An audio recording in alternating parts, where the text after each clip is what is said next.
News super one, सत्याचा बुलंद आवाज। अशाच ताज्या महत्त्वपूर्ण घडामोडी बघण्यासाठी सबस्क्राइब करा न्यूज सुपर वन। हे लोक इथं नकोय। आज आमची विनंती आहे की आज दुबया कुटुंब या याच्यावरती आलेलं आहे की आम्हाला अंत्यविधी आमच्या मुलाचा करायचा नाही, तो असाही गेलेला।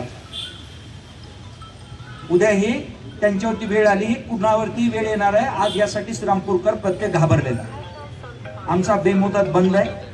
जोपर्यंत कोम्बिंग ऑपरेशन होऊन याच्या शेवटच्या हक्कापर्यंत कोणी पोहोचत नाही तोपर्यंत हा बेमुदत बंद चालू राहणार।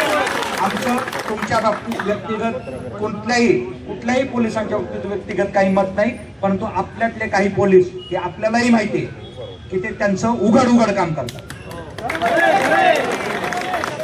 हे त्यांच्या वाळूमध्ये पार्टनर आहेत।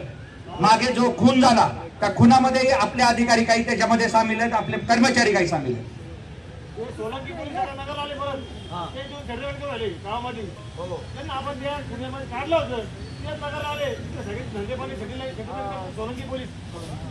मी आपल्याला विनंती त्याही वेळेस केली होती, आपण त्यांना जिल्ह्याच्या बाहेर घालवलं होतं। असे लोक परत इथं आले नाही पाहिजेत। आणि मी माझी आपल्याला विनंती की आपले कर्मचारी, माझी नम्र विनंती साहेब, शेवटी आपण आमच्या टॅक्स मधून पगार घेता, मग तुम्ही आम्हाला लॉयल राहा, गुंडांना लॉयल राहू नका। आमची नम्र विनंती साहेब, कारण आमच्या मागच्या 1.5 वर्षापासून विधानसभेत सातत्याने मी एकमेव असा आमदार आहे जो ड्रग्जचा विषय 50 वेळा, आपल्याला माहिती कुठून नेक्सस आहे, का थांबवत नाही तुम्ही, का सगळ्या मेडिकलवाल्यांचं कोम्बिंग ऑपरेशन करत नाही? हे ऑनलाईन जे येतं तेही तुम्हाला माहिती, त्यांचंही कोम्बिंग ऑपरेशन करा। आणि बाई जरा शांत राहा साहेब, विनंती आहे। कारण हा तू साहेब आहेत, PI दोन्ही साहेब आहेत तिथं। आमची अपेक्षा आपल्याकडून आहे। जर आपण काही करू शकत नसाल तर श्रीरामपूर स्वतः पोलीस होऊ। आणि मग काय कायदा सुव्यवस्था जर बिघडली तर त्याला सर्वस्वी पोलीस आणि शासन जबाबदार राहील। आणि शेवटी आता हा एक अंत झालेला आहे, या अंताचा अंत तुम्ही बेअंत होऊ नका देऊ। आणि आता हा रागरंग एकदम वेगळा चाललेला आहे। आमच्या कुटुंबातला एक मुलगा गेलेला आहे।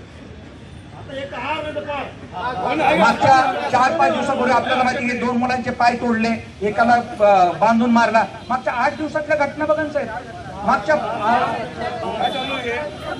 जर आपण आपल्याला विनंती की आपण QRTचं पथक इथं तैनात करा काही दिवस,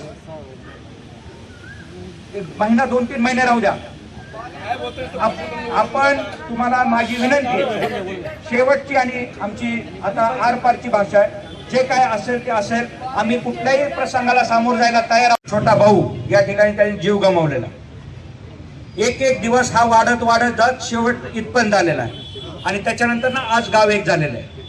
प्रशासनाला विनंती की ज्या गुन्हेगारांवरती 4-5 गुन्हे दाखल झालेले आहेत, 2 मिनिटं, ज्यांच्यावरती गुन्हे दाखल झालेले आहेत, आपल्याला मी वारंवार सगळ्यांना, आमच्याही ऑफिसच्या बाहेर गोळीबार झालेला आहे। आम्ही आमदार असताना आमच्या समोर गोळीबार झालेला आहे, आमच्या ऑफिसच्या बाहेर येऊन गोळीबार झालेला आहे।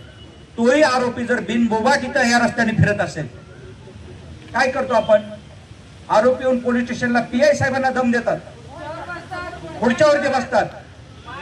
ज्यावेळेस रामनवमी चालू होते, रामनवमीच्या मध्ये त्यांनी दुकानं बंद केली। मी नगराध्यक्ष, आम्ही रोडवरती आहेत, DYSP साहेबांना माहिती आहे काय प्रसंग झाला होता।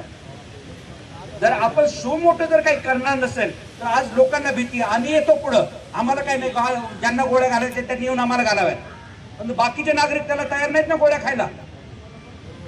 आज घाबरलेले आहेत। आज काय झालेलं आहे, आज मी तुम्हाला सांगतो साहेब, तुम्ही जी काही मागे कारवाई केली त्या कारवाईचा वचका काढण्यासाठी कालचा तो प्रसंग झाला, असं माझं सरळ मत आहे की भीती लोकांमध्ये परत त्यांची कायम राहावी म्हणून हा प्रकार केलेला आहे। आणि त्याच्यात निष्पाप तरुणाचा जीव गेलेला आहे, काही कारण नव्हतं साहेब। जेवायला वेळ लागला हे काही कारण होऊ शकत नाही कुणाचा जीव घेण्याचा। मी आपल्याला नम्र विनंती करतो, इथं गुंड हे पोलीसच पाहिजे, दुसरा गुंड आम्हाला नको। आमचा कधीही तुम्हाला फोन आलेला नाही की साहेब एखाद्या गुंडाला सोडा किंवा एखाद्याला मदत करा, कोणी सांगा मागच्या 10 वर्षात इथं कुणाचा फोन आलाय का?